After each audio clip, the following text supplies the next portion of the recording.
ya que se acabe la clase le subo el video, ¿no? Y le tomo la foto ahorita que comentaba el compañero. Ok, entonces, vamos a hacer estudio de tiempos. Vamos a analizar, pensemos en una fábrica donde, como solemos usar mucho los ejemplos de calzado, pensemos que un operario, un trabajador, por ejemplo un pespuntador, hace una operación o una fracción cada 45 segundos. Voy a empezar con un caso extremadamente sencillo y luego ya sobre eso pues les mostraré cómo se podría ir complicando, ¿no? Entonces tenemos ahí 45 segundos, ¿sí? Entonces, ¿cuánto le tendríamos que pagar? Hay dos análisis que hacen los ingenieros industriales o las fábricas en general, bueno, que generalmente una fábrica tiene un ingeniero industrial para hacer este tipo de trabajos. ¿Cuánto le pagaríamos al trabajador? Podemos analizarlo desde dos maneras, o sea, cuánto le aporta la operación que está haciendo el trabajador a todo el proceso y sobre eso hacer un cálculo, o bien lo que luego hacemos con más frecuencia es tratar de determinar cuánto está dispuesto a pagar el mercado por ese producto o por ese servicio.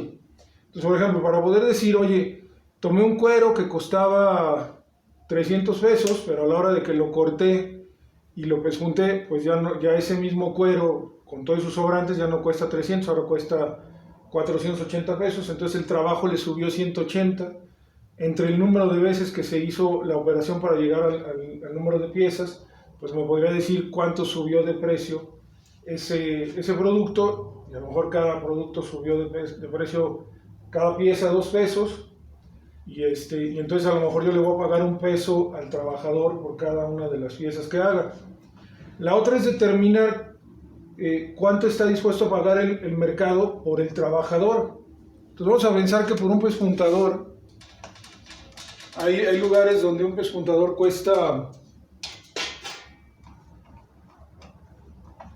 a lo mejor 1,500 pesos, hay lugares donde el pespuntador cuesta 2,000 pesos, vamos a pensar que cuesta 2,000 pesos a la semana, ¿sí? Traten incluso pues, de irlo siguiendo ahí en una libreta o en algo, ¿no? Entonces, si el trabajador trabaja una jornada laboral legal de 48 horas, ¿a cómo le pagarías tú la fracción de pespunte para este modelo? Porque, por ejemplo, puede haber modelos donde me tarde como aquí 45 segundos, pero también puede haber modelos donde me tarde 20 y modelos donde me tarde 2 minutos. Y el trabajador, al final de cuentas, lo que quiere es ganarse sus 2,000 pesos a la semana. O sea, al trabajador no le importa cómo se conforme su sueldo. Él no llega a decirte a la fábrica, oye, pues yo quiero ganar 18 centavos por segundo. O sea, yo quiero ganar 2,000 pesos a la semana. Y entonces a lo mejor alguien que es muy bueno para pespuntar, pues irá a una fábrica donde le paguen 2,500, y alguien que no sea muy bueno, pues se conformará con 1,500 a la semana, ¿no? Y además puede ser que hasta sea, no porque sea muy bueno y le paguen más en esa fábrica, sino porque es muy bueno y lo hace más rápido y lo hace más veces que la mayoría de los trabajadores.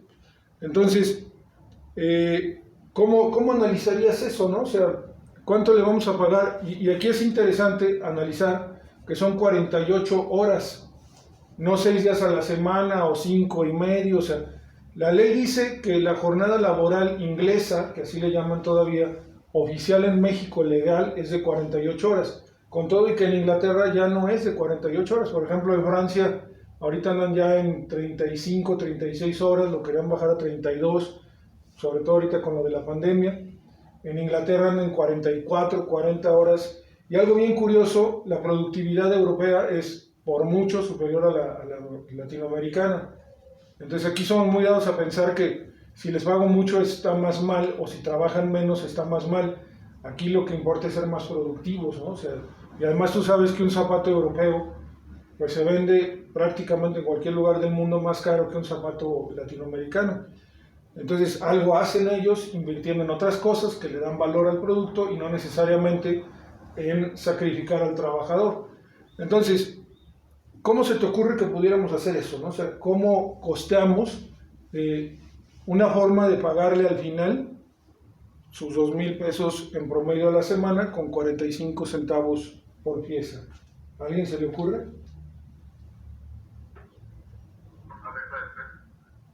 Una regla de 3, por ejemplo, correcto. ¿Y cuáles serían los datos que utilizaría para la regla de 3?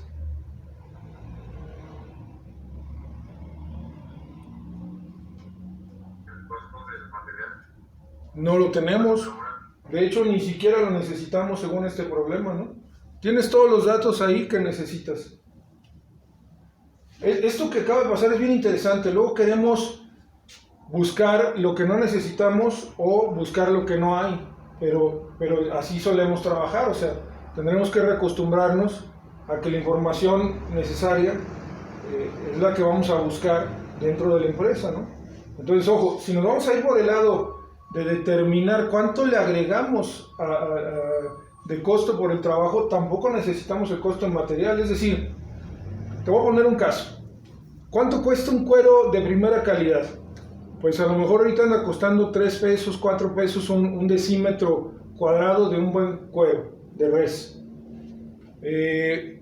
Lo más chafa y lo más barato es la carnaza, ¿no? Que es la parte que viene abajo del cuero, ¿no? O sea, el cuero tiene en la parte exterior lo que llamamos la flor, abajo la carnaza incluso es muy irregular, entonces la quitamos y normalmente se vende en 20-30 centavos. Todos hemos escuchado el calzado de Émico. Émico suele utilizar algo que ellos llaman folia, y la folia es una carnaza a la que se recubre mediante un material plástico por un bondeado, por un termotransferido, termoadherido, algún material muy vistoso. Entonces ellos toman la parte central del cuero, de la carnaza, que es lo mejorcito del cuero en términos de ese material carnaza, y luego le ponen este recubrimiento que le da un acabado al menos visualmente impresionante. Es decir, ellos utilizan la materia prima más barata que hay en el mercado. Sin embargo, sus zapatos no son baratos, tampoco son los más caros, pero digamos que están como de la mitad para arriba, ¿sí? Entonces, no depende de eso. O sea, te lo voy a poner incluso de otra manera. Imagínate, yo durante mucho tiempo me dediqué a fabricar productos naturistas, monté varias fábricas de productos naturistas y alimenticios, y ahí afuera de Paraísos hay una glorieta ahí en Paseo de los Insurgentes con Paraísos o Paseo del Moral, ¿no? Sí, Paseo del Moral. En esa glorieta crece un sauce blanco, cuyo nombre científico es Salix alba. Yo sé que el Salix alba, de ahí viene el nombre de ácido salicílico. Si le das un proceso químico, se convierte en ácido acetil salicílico, y eso se convierte a su vez en la aspirina, ¿no? Por lo tanto, yo puedo utilizar un té o un extracto de sauce blanco para el dolor o la inflamación o la fiebre. Y puedo cruzarme ahí a la glorieta, cortar algunas hojas y luego ponerlos a la venta en unos 10 pesos la bolsa, o 20 o 30 pesos. ¿Qué me da derecho a cobrar si la materia prima no está costando? O sea, a lo mejor tiene un costo la grapa que le voy a poner, y tiene un costo el ponerlo a secar y la bolsita y otros materiales, ¿no? Pero entonces, ¿qué me da derecho a cobrar por algo que a mí no me costó? ¿Sí me explico? Entonces, ahí lo que tenemos que entender es que es el trabajo que le hacemos lo que me da derecho a cobrar más, ¿sí? Entonces, no el costo de la materia prima. Entonces, en efecto, vamos a usar una regla de 3, pero lo que vamos a encontrar, acuérdense que también en las matemáticas aplicadas que hacemos en ingeniería, necesitamos determinar de dónde van a salir los datos y cómo los vamos a utilizar una vez que los tengamos. Otro dato muy importante es que para medir estos 45 segundos, que lo fuimos a hacer con un cronómetro o con una cámara, lo tenemos que hacer con el trabajador promedio. No lo podemos hacer, o no es recomendable, hacerlo con el trabajador más rápido, porque entonces ese trabajador va a ser el tope y de ahí en más todos van a ganar menos y no van a estar nada contentos por razones psicológicas. Y tampoco queremos agarrar al más bajo, porque entonces todos de ahí para arriba van a ganar. Y si ese es el tope que yo estoy dando, pues la mayoría va a tender a mantenerse en el tope, no va a querer dar de más, solo muy poquitos. Pero si yo establezco lo que es el trabajador promedio, pues se va a formar una curva donde esto va a ser el promedio, pero va a haber gente que gane más, y si no le echa ganas va a haber gente que gane menos, y hay como hasta un factor psicológico de decir, pues quiero ganar más, y puedo ganar más si le pongo más empeño a mi trabajo, ¿no? Bueno, entonces lo primero que tengo que determinar es, acuérdate, son 48 horas, que pueden ser 5 horas, 9 horas por 5 días a la semana, que son 45, más 3 horas el sábado, o 4 horas el sábado, y bueno, perder algunos minutos entre semana de lunes a viernes en comidas o permisos o alguna otra cosa, o bien trabajar 6 días de la semana, 8 horas diarias y más los 48. Entonces hay una posibilidad de mezclas, ¿no? Entonces yo voy a decir, tengo 48 horas por semana. Ok, eso lo voy a convertir a segundos, dado que aquí estoy trabajando con segundos. Entonces lo que voy a hacer es multiplicar 48 horas por 60 minutos por hora por 60 segundos por minuto.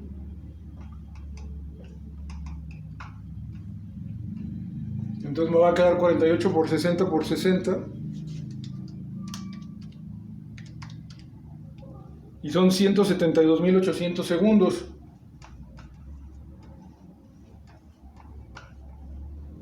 ¿Sí? Entonces, eso es lo que tenemos como dato de segundos totales en la semana. Entonces ahí viene la regla de 3. Yo digo, a ver, si en 45 segundos hace una pieza, pues en 172.800 segundos, ¿cuántas piezas va a hacer? Por poner un caso, también son múltiples los caminos que tú puedes utilizar para llegar a esta información. Vamos a usar ahorita ¿no? Entonces esto me lleva a decir 172.800 entre 45. Y me dice que a la semana va a ser 3.840 veces esa operación, esa fracción. ¿Sí? Entonces son fracciones por semana. Y entonces puedo hacer una segunda regla de 3. 3.840 veces o fracciones por semana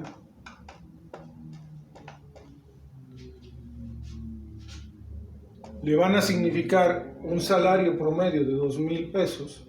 Entonces hacerlo una vez, ¿cuánto le va a significar de dinero? Entonces va a ser 1 por 2,000 entre 3.840.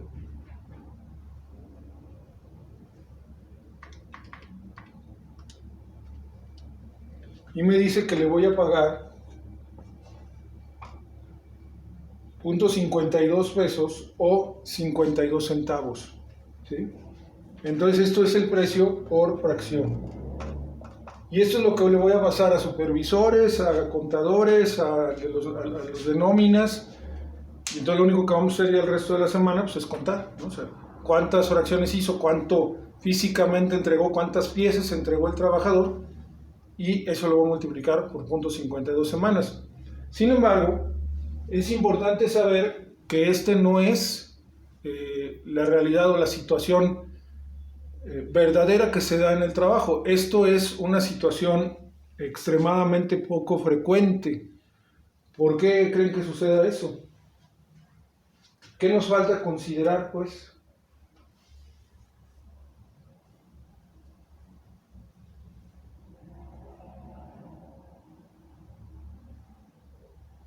¿Alguien que nos ayude?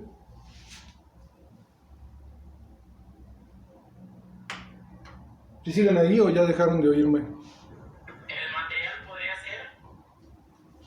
Bueno, ya habíamos platicado que en teoría yo le estoy dando todo el material. Imagínate en esto, o sea, el trabajador llega al lugar del trabajo y dice, quiero ganar 2,000 pesos a la semana.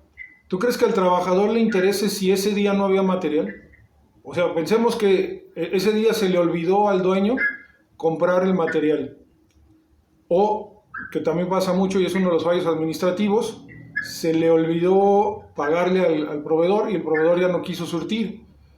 ¿Tú crees que ese día si yo le digo al trabajador, oye, ¿qué crees que se me olvidó hacer el pedido? O el proveedor ya no me quiso surtir, entonces hoy no te lo pago?